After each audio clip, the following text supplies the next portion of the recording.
Hello students, आज के इस वीडियो लेक्चर में हम इलस्ट्रेशन नंबर 6 जो आपके पेज नंबर 80 पे दिया हुआ है वो सॉल्व करेंगे। यहाँ पे देखते हैं हमें क्या क्या दिया हुआ है। The following are the details of subscription. आपको है ना सारे के सारे सब्सक्रिप्शन की डिटेल दी है as per the receipts and payments account के हिसाब से आपको डिटेल दी है। तो यहाँ पे देखते हैं कि आपको subscription receive during the year 2018-19। तो ये जो ड्यूरिंग द ईयर 2018-19 जो सब्सक्रिप्शन रिसीव्ड है ये 50,000 रुपीज आपको दिया हुआ है। ये है ना रिसिप्ट्स के अंडर में है, आपका उसकी डिटेल दी है आपको। खाली यहाँ पे पूरा रिसिप्ट्स एंड पेमेंट्स अकाउंट आपको दिया नहीं है, आपको डिटेल दी है। फिर यहाँ पे बोला है कि सब्सक्रिप्शन आउटस्टैंडिंग ऑन 31 मार्च 2018। तो 31 मार्च 2018 को जो आउटस्टैंडिंग सब्सक्रिप्शन था वो आपको 10,000 बताया है। तो ये जो है ना 2018-19 है ना, ये आपका 1 अप्रैल 2018 से स्टार्ट हुआ है। तो मतलब ये 2018 का 10,000 दिखा रहे हैं, वो प्रीवियस ईयर का, लास्ट ईयर का आउटस्टैंडिंग 10,000 है। ठीक है, तो ये 10,000 लास्ट ईयर का है। हमको यहाँ पे लिख लेना है कि ये एल ये लास्ट ईयर का है। हम इसका क्या इफेक्ट करेंगे वो आगे देखते हैं, क्वेश्चन को रीड करते हैं। ये जो 50,000 है वो टोटल सब्सक्रिप्शन रिसीव हुआ है 2018-19 में। ठीक है, और उसके बाद में आपको कुछ एडजस्टमेंट्स करने होंगे यहाँ पे एक्चुअल सब्सक्रिप्शन निकालने के लिए कि करंट ईयर का सब्सक्रिप्शन क्या है। तो इस सब्सक्रिप्शन में 50,000 में ये जो आउटस्टैंडिंग दिखा रहे हैं ना कि 31 मार्च 2018 को बाकी था 10,000, लास्ट ईयर जो बाकी था, ये हम करंट ईयर 2018-19 की बात कर रहे हैं और लास्ट ईयर ये 10,000 बाकी था। तो ये 10,000 लास्ट ईयर का बाकी था, मतलब ये इसमें इंक्लूड हुआ है। तो हमको यहाँ से हम इसको माइनस करने वाले हैं। ठीक है, इसका फॉर्मेट मैं आपको दिखाऊंगी। ये लास्ट ईयर का माइनस होगा। और अब देखो क्या बोला है कि subscription outstanding on 31 March 2019। Outstanding अभी भी बाकी है, 2019 का सब्सक्रिप्शन बाकी है, मतलब 31 मार्च को आउटस्टैंडिंग दिखाया है आपको। तो मतलब ये वाला जो 20,000 है 2019 वाला 20,000 ये आपका करंट ईयर का है। तो करंट ईयर का आउटस्टैंडिंग रहने दो या करंट ईयर का कोई प्री रिसीव्ड रहने दो, वो दोनों भी हम ऐड करते हैं। तो इस वाले अमाउंट को 20,000 को हम ऐड करेंगे जब हम सब्सक्रिप्शन का फॉर्मेट में दिखाऊंगी आपको कि आपको कैसे एडजस्टमेंट इसका करना है। ठीक है, फिर उसके बाद में ये नेक्स्ट दिया है कि सब्सक्रिप्शन रिसीव्ड इन एडवांस। ये रिसीव्ड हो गया था एडवांस में। तो देखिए subscription received in advance as on 31 March 2018, मतलब 2018 में मार्च 2018 में आपको 15,000 रिसीव्ड हो गया था, प्री रिसीव्ड हो गया था। प्री रिसीव्ड मतलब वो फिर नेक्स्ट ईयर का होगा। तो ये 2018 के बाद का नेक्स्ट ईयर कौन सा आता है? 2018 के बाद का 1 अप्रैल। ये 2018 1 अप्रैल 2018 एंड 19 ये वाला है ना, ये नेक्स्ट ईयर है। तो इसका मतलब ये जो 15,000 है ना, ये है ना हमारे करंट ईयर के अमाउंट है। तो इसको भी हम क्या करते हैं, ऐड करते हैं। इसको भी हमको क्या करना होता है, ऐड करना होता है। फिर उसके बाद में नेक्स्ट हमको क्या दिया है यहाँ पे कि subscription received in advance as on 31 March 2019। अब देखो 2019 तो बोला, लेकिन 2019 मार्च बोला। तो 2019 मार्च को 10,000 रुपया ना एडवांस में रिसीव हुआ है। तो मतलब वो है ना इस साल का नहीं है, वो नेक्स्ट आने वाले साल का है। मुझे पता है ये थोड़ा सा कंफ्यूजिंग लगेगा आपको, लेकिन इसको शांत दिमाग से धीरे से समझते हुए धीरे धीरे इसको सॉल्व करोगे तो इसका कॉन्सेप्ट समझ में आ जाएगा। ये टफ नहीं है बेटा, ये जस्ट आपको सिखाने के लिए है कि आप अगर इसके इफेक्ट होंगे तो आप कैसे दिखाओगे। तो ये जो सब्सक्रिप्शन रिसीव हो गया एडवांस में 31 मार्च को, मतलब ये आने वाले अपकमिंग ईयर का है। तो ये आपको है ना माइनस करना है। तो ये सब चीजें कहाँ करोगे अब, ऐड माइनस कहाँ करने वाले हो? तो ये सारा का सारा ये सारा लॉजिक इस 50,000 के आगे पीछे घूम रहा है। ये जो 50,000 आपको करंट ईयर में रिसीव हुए हैं तो उनमें क्या क्या ऐड होने वाला है और क्या क्या माइनस होने वाला है वो इफेक्ट आपको दिखाना है, और उसी का हम एडजस्टमेंट यहाँ पे सब्सक्रिप्शन वाला देखने वाले हैं। आपको क्या फाइंड आउट करने बोला कि you are required to show its presentation. इसकी प्रेजेंटेशन आपको दिखानी है इनकम एंड एक्सपेंडिचर अकाउंट में। आप इसकी प्रेजेंटेशन कैसे दिखाओगे वो आपको बताना है। तो इसके लिए आप क्या करो बेटर, ये इतना खिचड़ पिचड़ लेंदी करने से अच्छा आप क्या करो, इसको पहले आप इसका स्टेटमेंट अलग से तैयार करो कि है ना करंट ईयर का एक्चुअल अमाउंट हमारा क्या है। ठीक है, फिर उसका इफेक्ट आप इनकम एंड एक्सपेंडिचर में दिखा दो, और फिर जितना भी आउटस्टैंडिंग है और जितना भी प्री रिसीव्ड हुआ है उसका इफेक्ट आप बैलेंस शीट में दिखा दो। तो इसको इस तरीके से हम इसको बाद में ये सबको मैंने इसके फॉर्मेट रेडी रखे हैं और मैं इसको आपको शो करूंगी कि आप इसका इफेक्ट किस तरीके से और कैसे दिखाओगे और कौन सी आइटम और कौन सा अमाउंट कहां और कैसे जाएगा। तो फॉर्मेट रेडी रखा है, तो 1 by 1 में अभी अकॉर्डिंग टू द क्वेश्चन आपको बता देती हूँ कि हम कैसे फॉर्मेट तो रेडी है। तो ये जो हमें है ना 2019 का जो सब्सक्रिप्शन का अमाउंट चाहिए वो फाइंड आउट करने के लिए पहले हमें उसको एडजस्ट करना पड़ेगा। अमाउंट को हमें जो 50,000 रिसिप्ट्स के अंडर में दिया है, मतलब वो रिसिप्ट्स करके हमको बोला है कि रिसिप्ट्स का बैलेंस कितना है, 50,000 रिसिप्ट्स में रिसीव हुआ है 2018-19 में। तो उस पर हमको एडजस्टमेंट्स करने पड़ेंगे सर्टेन। तो वो करने के लिए हम क्या करेंगे, यहाँ पे मैंने फॉर्मेट उसका भी बनाया है कि आप कैसे वर्किंग नोट को कवर अप करो। तो ये हाँ, ये जो अमाउंट हमको मिलेगा ये वर्किंग नोट से मिलने वाला है हमको ये अमाउंट। तो हम वर्किंग नोट को यहाँ पे कैरी आउट करते हैं। हम देखते हैं कि किस तरीके से यहाँ पे अमाउंट आएगा। तो यहाँ पे आपको जो करंट ईयर में जो एज पर द रिसिप्ट्स, तो वो पहले आप लिख लोगे कि सब्सक्रिप्शंस, क्योंकि यहाँ पे आपको खाली क्या पूछा है कि आपको इनकम एंड एक्सपेंडिचर अकाउंट में एंड बैलेंस शीट में ये सब्सक्रिप्शन का इफेक्ट किस तरीके से आएगा, तो वो ही दिखाना है। तो सब्सक्रिप्शन एज पर ये कहाँ से मिला है आपको, 50,000 ये जो मिला है ये आपको रिसिप्ट्स एंड पेमेंट्स अकाउंट के उसमें से मिला है। तो as per receipts and payments करके आप लिख लोगे, रिसिप्ट्स एंड पेमेंट्स अकाउंट में से ये मिला है आपको, ये आपका वर्किंग नोट ये है, ठीक है, 50,000।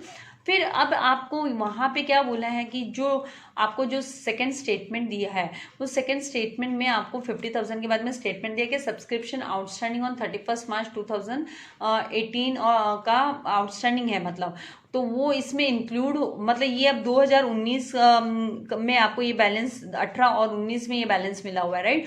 तो आपको 2018 का क्या करना पड़ेगा, माइनस करना पड़ेगा। तो आप इधर क्या लिखोगे, कभी भी इसका एक और अगर मैं आपको बताऊं तो आप एक फॉर्मेट तैयार रखो, याद रखो अभी ये फॉर्मेट मैं आपको दे रही हूं, इधर आप है ना कभी भी ऐड करोगे आउटस्टैंडिंग करंट ईयर का, CY लिख देती हूँ, CY मतलब करंट ईयर का कभी भी आउटस्टैंडिंग है वो, ये फॉर्मेट ही याद कर लो। जैसे आपने है ना RDD का जो फॉर्मेट बनाना सीखा था फाइनल अकाउंट्स में, उसी तरीके से इसका भी ये जो करंट ईयर का है आउटस्टैंडिंग वो ऐड, और फिर बाद में उसमें से आप लेस करोगे आउटस्टैंडिंग। हम पहले आउटस्टैंडिंग की बात कर लेते हैं। आउटस्टैंडिंग जो आपका लास्ट ईयर का आउटस्टैंडिंग है वो माइनस करोगे। कभी भी जब कंबाइंड अमाउंट दिया होता है ना सब्सक्रिप्शन का रिसिप्ट्स एंड पेमेंट्स में, तो इसका इफेक्ट इस तरीके से ये लास्ट ईयर का आप क्या करोगे, माइनस करोगे। देखिए ये फॉर्मेट अच्छे से सीख लीजिए, बहुत इंपॉर्टेंट है as per your this chapter point of view.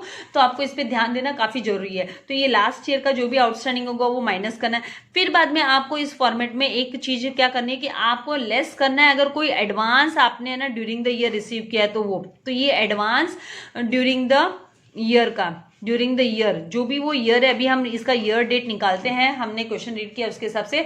और फिर उसके बाद में आपको ऐड करना होता है। इसमें ऐड कौन सा ऐड करते हैं हम, एडवांस, क्योंकि अब यहाँ पे एडवांस की बात कर रहे हैं, लेकिन ये एडवांस है ड्यूरिंग द ईयर। जो ड्यूरिंग द ईयर का एडवांस जो है वो ड्यूरिंग द ईयर, कौन से ईयर में एडवांस रिसीव है, लेकिन ये करंट ईयर का होगा। कौन से ईयर का होगा, करंट ईयर का होगा। तो ऑब्वियसली ये पास्ट, ये जो आपका advance during the last year, आप यहाँ पे लास्ट ईयर करके लिख लो। जो लास्ट ईयर जो एडवांस में रिसीव हुआ है मतलब वो करंट ईयर का हुआ, वो क्या हुआ, करंट ईयर का बैलेंस है। तो ये यहाँ पे आप है ना लास्ट ईयर वर्ड लिखोगे तो आपका यहाँ पे इजी हो जाएगा आपको करने के लिए सम, ठीक है। फिर इसके फॉर्मेट में आप एक और चीज ऐड करोगे कि अगर आपको यहाँ पे लेस करना एडवांस, चार चीज होती है सब्सक्रिप्शन अमाउंट को लेके। जब सब्सक्रिप्शन आपका कंबाइनली रिसिप्ट्स एंड पेमेंट्स में दिया होता है कंबाइन, तो चार चीज याद रखनी है, add outstanding current year, less outstanding last year, less advance during the year for future, ये फॉर फ्यूचर का हुआ, फ्यूचर डेट का हुआ, फॉर फ्यूचर डेट, ओके। और add advance during the year, जो लास्ट ईयर जो रिसीव हुआ है, ड्यूरिंग द ईयर मतलब जो लास्ट ईयर जो रिसीव हुआ है, लेकिन वो किस कौन से साल के लिए, वो करंट ईयर के लिए। तो इस तरीके से इसका फॉर्मेट बनता है। ये फॉर्मेट आपको पता होना चाहिए, ये इस तरीके से आप याद करोगे तो आपको ज्यादा अच्छा होगा। तो अब आपका एक एक करके हम अमाउंट उठाएंगे। तो आपके जो क्वेश्चन में आपको यहाँ पे आप जो क्वेश्चन में दिया है, तो आपको इन्फॉर्मेशन के हिसाब से आपको बोला है कि सब्सक्रिप्शन आउटस्टैंडिंग ऑन 31 मार्च 2018, तो 2018 का आउटस्टैंडिंग मतलब वो लास्ट ईयर का, मतलब ये इसमें इंक्लूड हो चुका है, इस वाले 50,000 में इंक्लूड हो चुका है। तो ये 10,000 आपको क्या करना है, यहाँ पे से माइनस करना है, ये 10,000 माइनस करना है। और ये कब का है आपका, 2018 का, मार्च 2018। तो ये इसको आपको क्या करना है, इस आउटस्टैंडिंग को आपको माइनस करना है, आपको यहाँ से माइनस होना चाहिए। फिर जो नेक्स्ट आपको इन्फॉर्मेशन मैं ऑर्डर में जा रही हूँ, सब्सक्रिप्शन आउटस्टैंडिंग 31 मार्च 2019, तो ये 31 मार्च 2019 का आउटस्टैंडिंग है, तो ये यहाँ पे आना चाहिए, मतलब ये करंट ईयर का आउटस्टैंडिंग है। कब का आउटस्टैंडिंग है? करंट ईयर का। ये तो 31 मार्च 2019 करंट ईयर है, तो ये करंट ईयर का आपको यहाँ पे ऐड उसमें रखना है, तो ये ऐड करोगे आप, ठीक है। फिर उसके बाद में स्टेटमेंट के हिसाब से subscription received in advance as on 31 March 2018, तो ये जो है ना, ये वाला है, ये जो लास्ट मैंने लिखा है ना यहाँ पे ऐड, तो यहाँ पे आपको ये जो रिसीव्ड हो गया है वो कब रिसीव हुआ है? ये 31 मार्च 2018 को रिसीव हो चुका है, और ये प्री रिसीव्ड है। ये क्या है आपका? प्री रिसीव्ड है 2018 को, तो ये करंट ईयर रिलेटेड है, इसीलिए इसको हम यहाँ पे ऐड करेंगे। तो ये ऐड में आपका अमाउंट जो 15,000 दिया है वो ऐड होने वाला है, तो इस तरीके से यहाँ पे हम 15,000 ऐड करेंगे। फिर आपको लास्ट स्टेटमेंट यहाँ पे जो दिया है कि subscription received in advance as on 31 March 2019, तो ये है ना, ये जो फ्यूचर की डेट का है, जो 31 मार्च 2019 को जो एडवांस दिया ना, वो 2019 वाला आपका फ्यूचर का है, तो वो आपको -10,000 करना है। तो इस तरीके से ये फॉर्मेट आपका एकदम इस तरीके से तैयार होना चाहिए। आप इसको बाय हार्ट कर लो, माइंड में फिक्स कर लो कि सब्सक्रिप्शन जब आपको कंबाइन आता है तो एक तो ऐड होता है, तो ऐड में क्या? आउटस्टैंडिंग करंट ईयर का, और फिर लेस होता है आउटस्टैंडिंग लास्ट ईयर का। ऑर्डर में जाओ, फिर लेस होता है advance received for the future, future का जो एडवांस रिसीव हो गया है वो, फिर ऐड होता है एडवांस ड्यूरिंग द ईयर, मतलब लास्ट ईयर जो एडवांस मिला लेकिन वो करंट ईयर का है, वो ऐड करते हो। तो इस तरीके से पूरा फॉर्मेट तैयार होता है, और इसको जब आप कैलकुलेट करते हो, ऐड माइनस करते हो, तो यहाँ पे भी बहुत इजी है, अभी उसमें आपको कर करके देखने की जरूरत नहीं है। देखिए यहाँ से ये -10,000 एंड -10,000 कंबाइनली -20,000 हो जाता है, तो ये +20,000 है, ये -20,000 आपका यहाँ से उड़ा दो। अब कितना बचा? 50,000 + 15,000, तो कितना होता है? 65,000। तो ये 65,000 आपका सब्सक्रिप्शन है, वो करंट ईयर का सब्सक्रिप्शन है, जो आप कहाँ पे दिखाओगे? इनकम एंड एक्सपेंडिचर अकाउंट के कॉलम में इनकम का ये जो ये है, यहाँ पे आप 65,000 का इफेक्ट शो करोगे, तो इस तरीके से आपका ये इफेक्ट आता है। ये आ गया। इसके बाद में हमारे लिए इंपॉर्टेंट बात जो यहाँ से हमको उठा के बैलेंस शीट में लेके जाना है, तो बैलेंस शीट में लेके जाने वाली चीज हमारे पास यहाँ से ये जो अभी भी बाकी है, बकाया है, मिलना बाकी है, तो वो ये है, ये जो है ना आउटस्टैंडिंग करंट ईयर का, वो बाकी है, तो ये 20,000 का आपका एसेट्स के अंडर में जाना चाहिए। तो यहाँ पे हम यहाँ पे लिखेंगे आउटस्टैंडिंग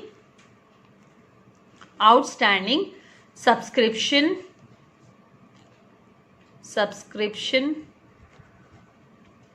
ब्रैकेट में लिख लो करंट ईयर का अभी भी बाकी है, मिला नहीं है, तो इसका इफेक्ट 20,000 का यहाँ पे इस तरीके से आप दिखा दोगे। फिर आपको यहाँ से कौन सा अमाउंट उठाना है? अभी यहाँ पे से ये जो आपको आपने 20,000 का दिखा दिया, उसके बाद में ये जो एडवांस में आपको 10,000 रिसीव हुआ है फ्यूचर के लिए, ये जो फ्यूचर वाला एडवांस रिसीव हुआ है, तो ये आपके लायबिलिटी हो गई, अब आपको वापस नहीं मिलेगा, तो इसको आपको एल में लायबिलिटीज में दिखाना है, और ये एसेट में गया, तो आप इसको उठा के एक बार याद हो जाएगा, फिर डिफिकल्टी नहीं होगी, और वैसे भी जैसे जैसे सम सॉल्व करोगे परफेक्ट हो ही जाने वाले हो, nothing to worry. Practice makes man perfect, है ना।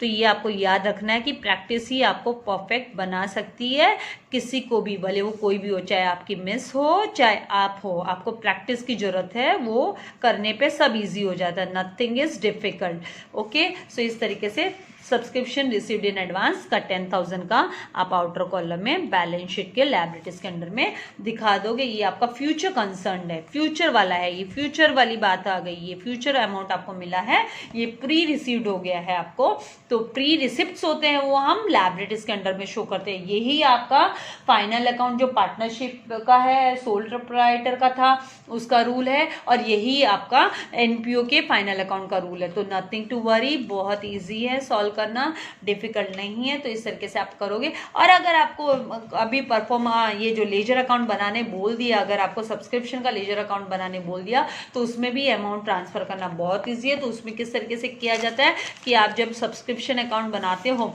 और सब्सक्रिप्शन का लेजर अकाउंट बनाते हो, तो वहाँ पे है ना, आप जो एडवांस में है ना, जो लास्ट ईयर आपको जो बाय एडवांस सब्सक्रिप्शन है ना, वो उसको आप ब्रॉड डाउन करोगे बाय एडवांस सब्सक्रिप्शन, क्योंकि ये आपको लास्ट ईयर ही मिल गया, तो इसीलिए by advance subscription brought down. क्योंकि एडवांस में मिला हुआ है इसलिए इसको ब्रॉड डाउन लिखा जा रहा है। तो 15,000 इस तरीके से आप ब्रॉड डाउन कर देते हो। फिर आपको जो बाय बैंक, जो रिसिप्ट्स एंड पेमेंट्स के अंडर में जो 50,000 दिख रहा है उसका इफेक्ट आप इस तरीके से बाय बैंक करके 50,000 इस तरीके से दिखाओगे। फिर उसके बाद में आप क्या करते हो, आपका आउटस्टैंडिंग पता करने के लिए, हाँ ये 50,000 आपने इधर लिख दिया। उसके बाद में आपको आउटस्टैंडिंग ब्रॉड डाउन जो है ना, लास्ट ईयर का जो आउटस्टैंडिंग था ना, वो ब्रॉड डाउन इधर 10,000 कर देना है टू आउटस्टैंडिंग ब्रॉड डाउन। ठीक है, ये आपका लास्ट ईयर का आउटस्टैंडिंग सब्सक्रिप्शन ब्रॉड डाउन 10,000 इस तरीके से डेबिट साइड में आप लिखोगे। और फिर है ना, आपको इनकम एंड एक्सपेंडिचर में हमने कितना दिखाया है अमाउंट, वो यहाँ पे दिखाना। टू इनकम एंड एक्सपेंडिचर में हमने 65,000 दिखाया, तो to income and expenditure account इधर 65,000 एक्सपेंडिचर अकाउंट आप 65,000 लिख दोगे। 65,000 इस तरीके से यहाँ पे आ जाएगा। और उसके बाद में आप जो एडवांस जो सब्सक्रिप्शन है जो फ्यूचर वाला, उसको कैरी डाउन करके लिखोगे। 10,000 आप यहाँ पे एडवांस सब्सक्रिप्शन करके लिख दोगे, to advance subscription carry down 10,000। और यहाँ पे आपका बाय आउटस्टैंडिंग सब्सक्रिप्शन ये मिलना बाकी है अभी, 20,000 बोला है उसको लिख दोगे। तो इस तरीके से आपका